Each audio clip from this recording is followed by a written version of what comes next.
Welcome back to Hermetic Perspective. This is Jack.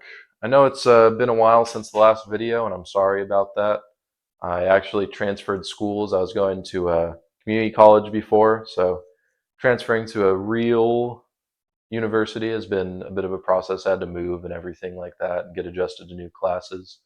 So I had to put these videos on a bit of a back burner for a while, but I'm going to be back. It's pretty good. I got a few scripts written already, just got to film. So I think we're going to be getting back to this series. I actually haven't been doing nothing, thankfully. I've been working on another project, which I think you guys will really like. It's related to what we talk about on this channel, but I think it'll be pretty cool. It's going to be coming out on January 1st. I'll make a video about that.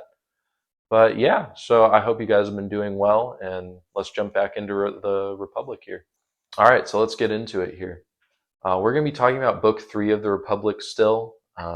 Last episode, we talked about how Plato had a lot of disagreements with the way that Homer depicted the gods in the Iliad and the Odyssey. He thought it was profane, he thought it was wrong, he thought it represented them in a bad light.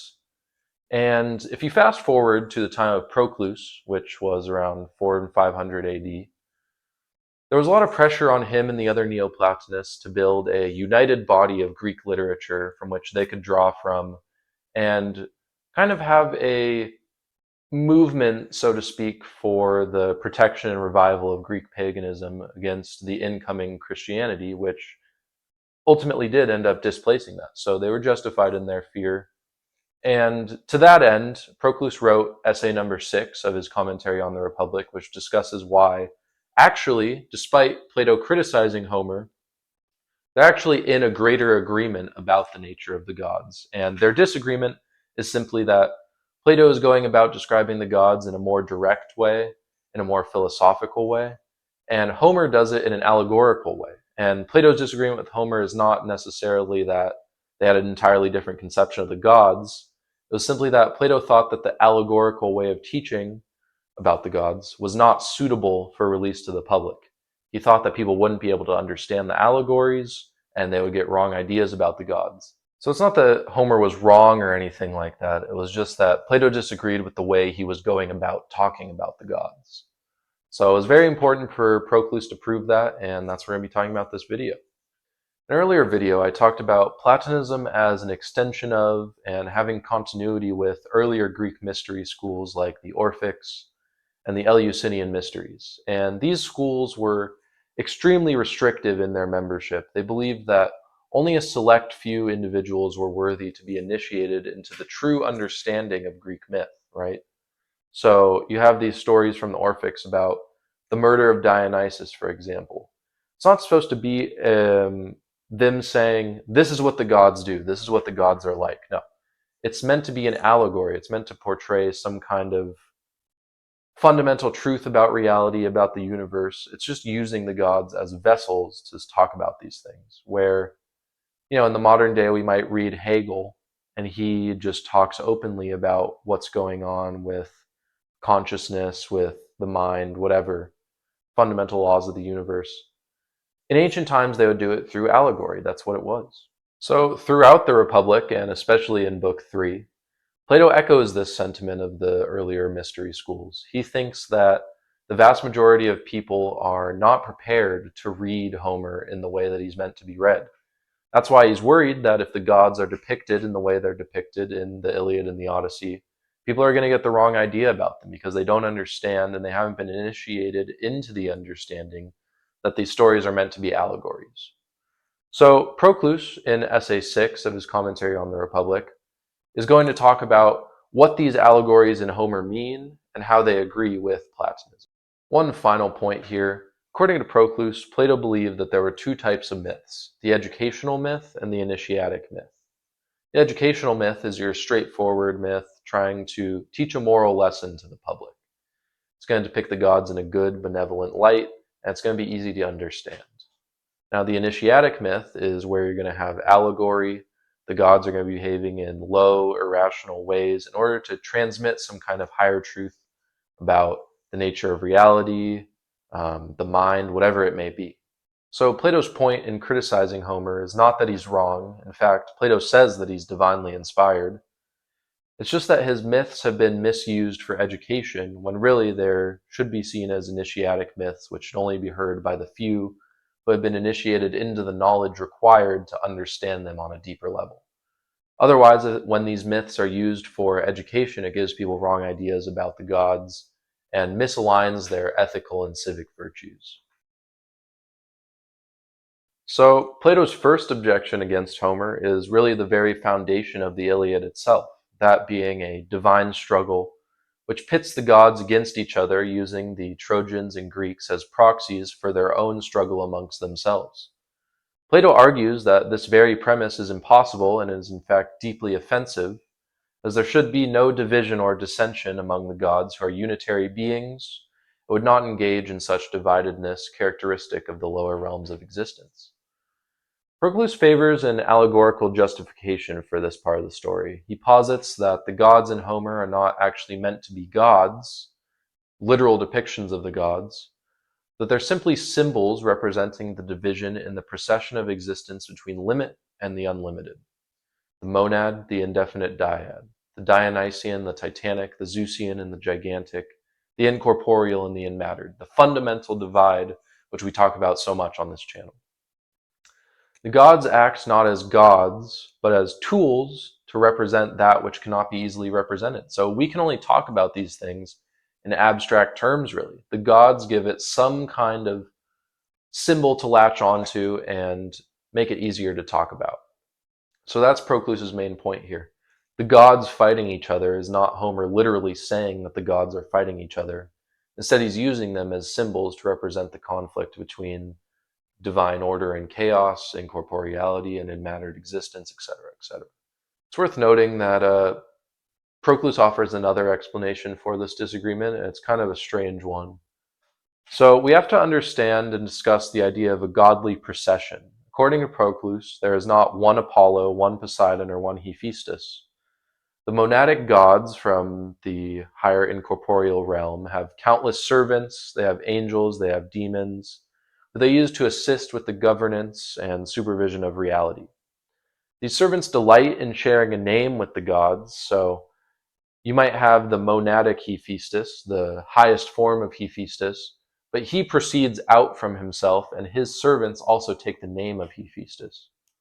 So Proclus is basically saying that maybe Homer is depicting a battle between the servants of the gods who could possibly engage in this kind of behavior, and not the monadic unitary highest form of the gods themselves.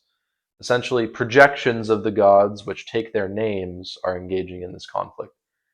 It's a bit of a weird explanation, and I don't really think it's necessary. I think that the allegorical explanation is better and makes a lot more sense, but it kind of speaks to Proclus and them. They took these stories very seriously, and they took the gods very seriously. They truly believed in them, and otherwise, why would you talk about something like this, you know? So yeah, it's interesting to know about, and it kind of sets your frame of mind for what you're reading.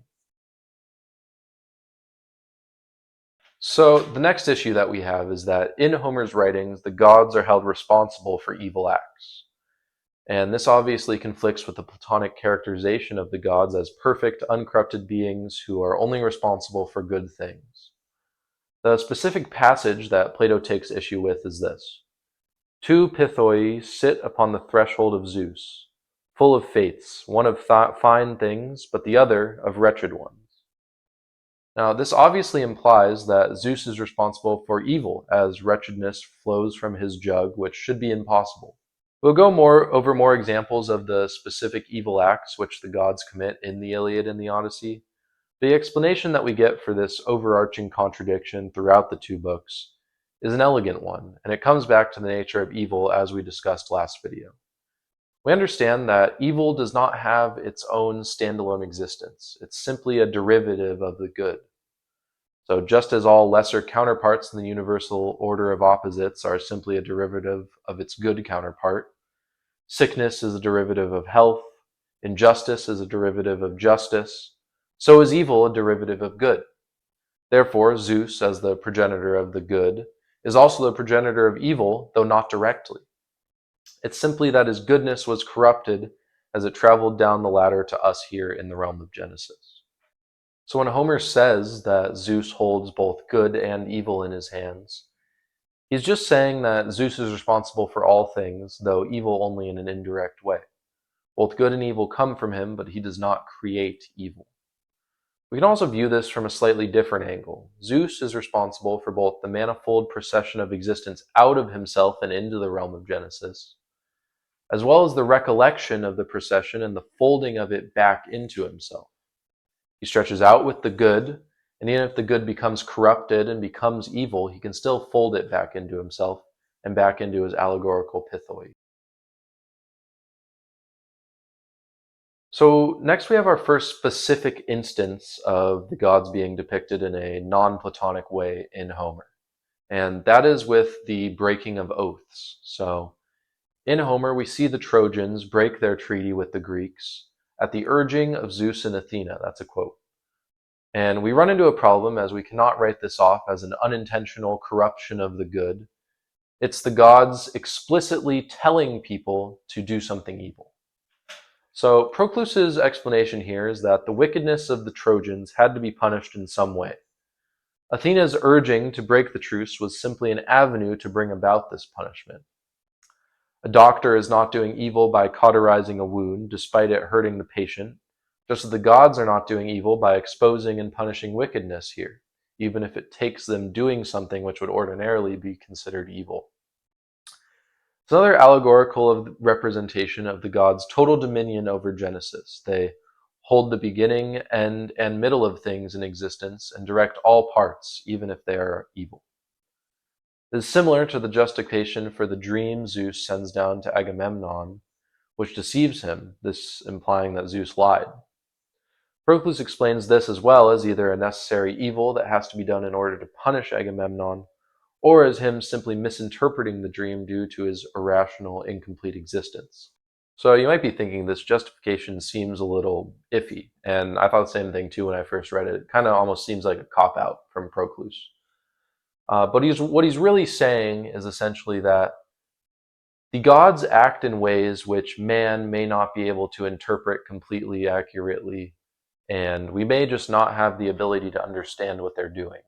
So when the gods encourage the Trojans to break the truce, they're working towards the resolution of evil. They're working towards the ruination of the Trojans who have been wicked.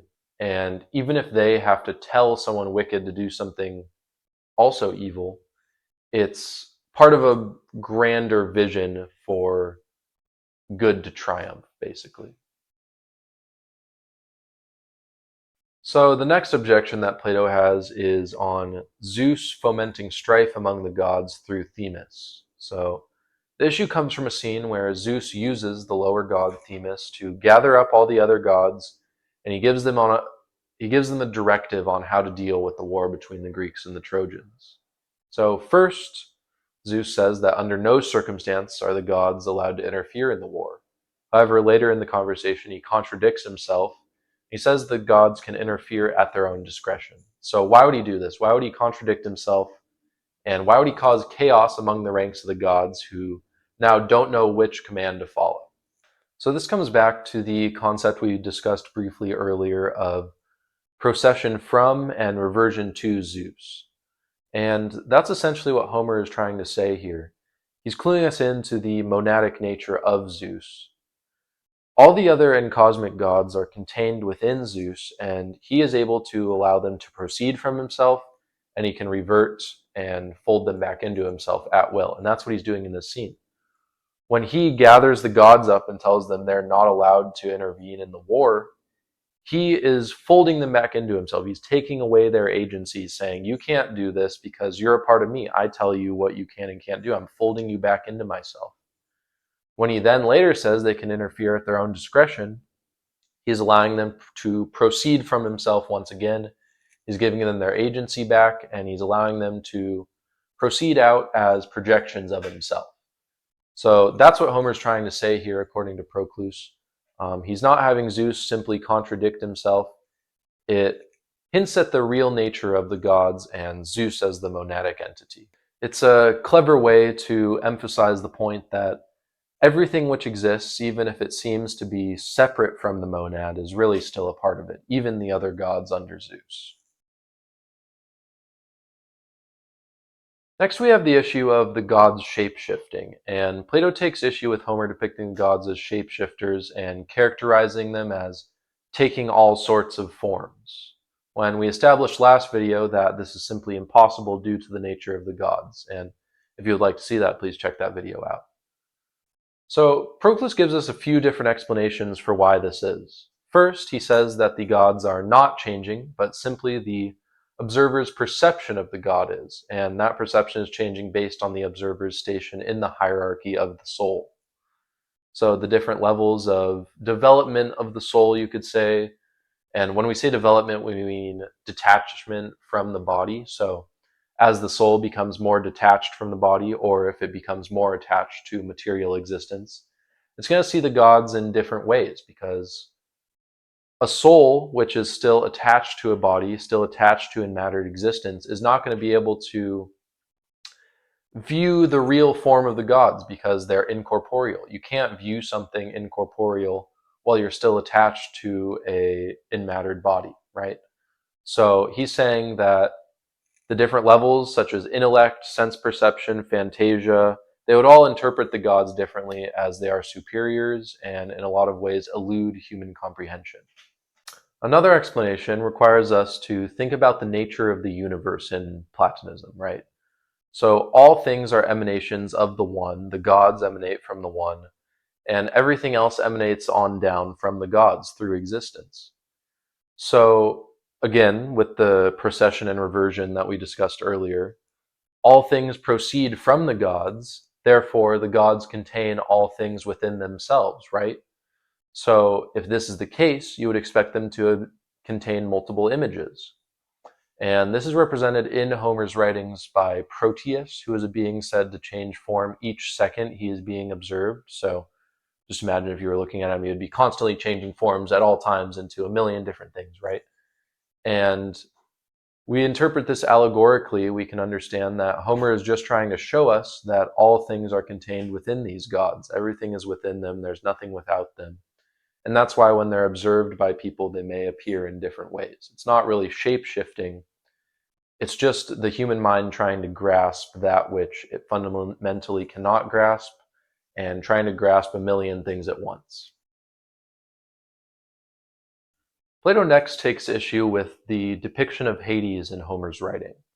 He says that Homer's depiction of Hades as an undesirable place and something to be afraid of not only conflicts with the Platonic idea of the afterlife, but also, if it's used in education, will make soldiers cowardly, as they're scared to die and go to such a bad place. So what's really happening here, according to Proclus, is that Homer is using this description of the afterlife to communicate to us that different souls with varying levels of purity and attachment to material existence will view and experience Hades in different ways. He offers Heracles, the archetypal purified hero, as a counterexample to Achilles' fear of the underworld. Heracles welcomes Hades, and he understands that as a necessary part of the cycle of the reincarnation of souls. He's not all attached to his body or materiality, so it's not a big deal for him. He doesn't really care. Achilles, who loves his body and is attached to the realm of Genesis, cannot deal with the idea of separation from it in Hades. That's why the underworld appears as such a fearful and horrible place to him. Homer's simply trying to communicate to us that the perception of life away from the body and away from enmattered existence is going to look different for different people. Achilles is more of a cautionary tale, and the way that he sees Hades is really wrong. That's what he's trying to say. Plato also criticizes Homer for showing the gods laughing, an action which to him is indicative of lower realms of existence and of the body. In the specific instance that Plato criticizes, Hephaestus is the god being laughed at by his peers. Proclus has an interesting explanation here when he explains that Hephaestus in particular is representative of the creator and demiurge of specifically the physical universe. Remember, the physical universe being a lower emanation of the One, or of Zeus, or of the monad, whatever you want to say, does not have the same prestige in its creation as other parts of the universe do. So the incorporeal part of the universe, the incorporeal dimension of reality, whoever created that is going to be a lot more respected than Hephaestus, who creates the physical the lowest level of the universe, right? Hephaestus created the physical universe and he presides over it, but not the incorporeal universe nor any other layer. The laughter of the gods is meant to represent their activity in the physical universe, a symbol of their action and intervention in Hephaestus's creation. It's similar to Plato's criticism of the gods crying in Homer, which Proclus explains as their tears being symbolic of divine providence and their care for the mortal world, not an actual depiction of the gods crying.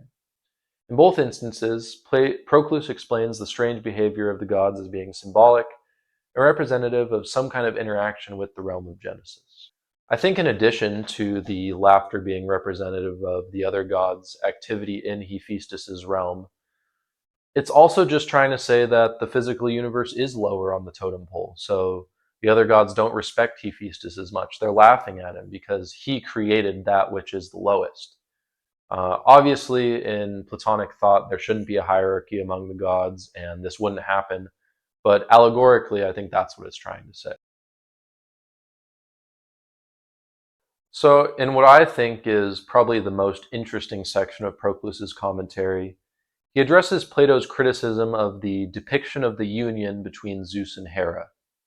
So, Plato criticizes this as Zeus, being the supreme ruler of the universe and embodiment of monadic simplicity, should not be engaging in human pleasures. In Platonism, sexual desire is part of enmattered existence. So, of course, this part of Homer is once again an allegory, but for what exactly? The first thing which proceeds from the monad is the dyadic principles of limit and the unlimited.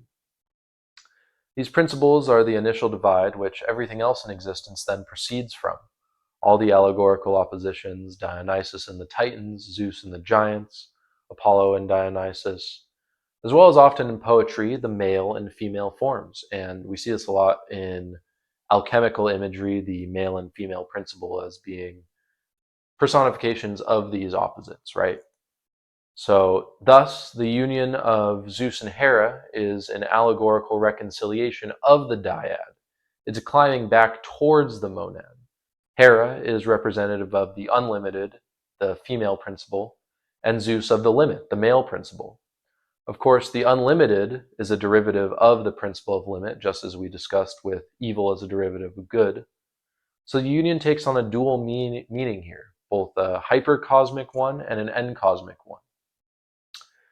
The Zeusian side of the union is hypercosmic and concerned with unification, reversion, and transcendence, meaning it's beyond the cosmos, it's beyond all of existence. And Hera's side is encosmic. It's concerned with plurality and procession. She is trying to bring some semblance of the hypercosmic down to the level of enmattered existence and of the unlimited. Ultimately, though, these two sides constitute a unity as shown by the allegorical union. Their union takes place in Ida, a place representative of the realm of forms and outside of corporeal existence. He is said to take Hera on the ground and not in the bedroom. This is because the bedroom is built by Hephaestus, and of course Hephaestus is the builder of the physical universe. Thus, Homer is telling us that the reconciliation of limit and unlimited cannot take place in the realm of Genesis, but only in the incorporeal realm of forms. Basically saying that you cannot resolve this fundamental divide in our world. He's basically saying, as philosophers, as people existing on Earth, you can't fundamentally resolve this divide. You can't really do it while you're still attached to a body.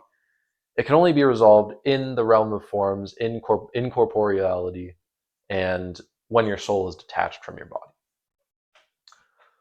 Ultimately, the union, like most allegories discussed, is meant to show the two fundamental principles of limit and the unlimited going against each other and reconciling. What makes this part unique and interesting to me is that it then shows us what a reunification of these principles looks like and reaffirms what we discussed earlier about Zeus presiding over both parts of this dyad. He holds both the pithoi, as we talked about earlier, and is of course able to revert the unlimited back into his limit.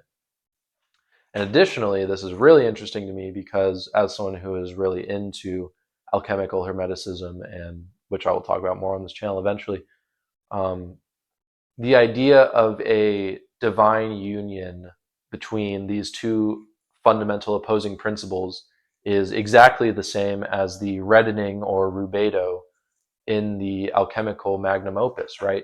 So you would melt down the lead, the quicksilver, all that. And the final stage of that process is the reunification of the opposites, the chemical wedding, as it was often called. So that's exactly what this is. That imagery in Hermeticism of male and female being reconciled and um, a wedding like that is it's really interesting that they were talking about it all the way back in the times of Proclus. And it kind of shows a lot of Neoplatonic influence on that entire school of thought, although the writings of Hermes Trismegistus were before that, but the medieval Hermeticists were very influenced by people like Proclus and that idea of the reconciliation of male and female. It's very interesting.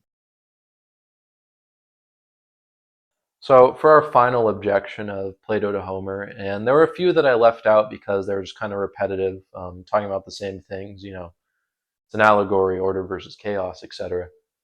But this one is really interesting, actually, and it's again about sexual desire among the gods. And in this story, it is about Hephaestus, Aphrodite, and Ares. And essentially, the story is that Hephaestus marries Aphrodite only for Ares to commit adultery with her. And to punish them for this, Hephaestus forges iron bonds and binds Ares and Aphrodite together. So, what is this story trying to say? Well, the function of Ares is to separate oppositions and preserve their oppositions. Essentially, it is to go into the realm of Genesis, into the realm of immattered existence, and keep opposites apart, because otherwise they would just resolve themselves. The natural inclination of opposites is to resolve themselves. And Ares is the force which keeps them apart, right? And Hephaestus, as we talked about, builds the physical universe. So Hephaestus and Ares are both uniquely connected to the realm of Genesis and the physical universe. That's their main function. And both of these gods require Aphrodite to complete their tasks. Ares in order to implant harmony in these opposites, and Hephaestus in order to implant beauty in the physical universe. So without Aphrodite, Ares would simply separate these opposites and there would be no way of ever reconciling them. That's not what he wants. He wants there to be some kind of resistance, but he wants it to still be possible for these opposites to be reconciled.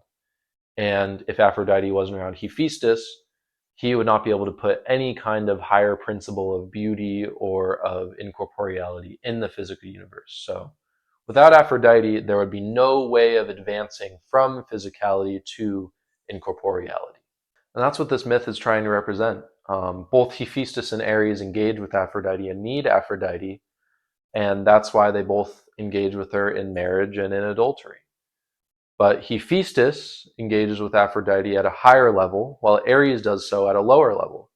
Hephaestus at the hypercosmic, Ares at the encosmic.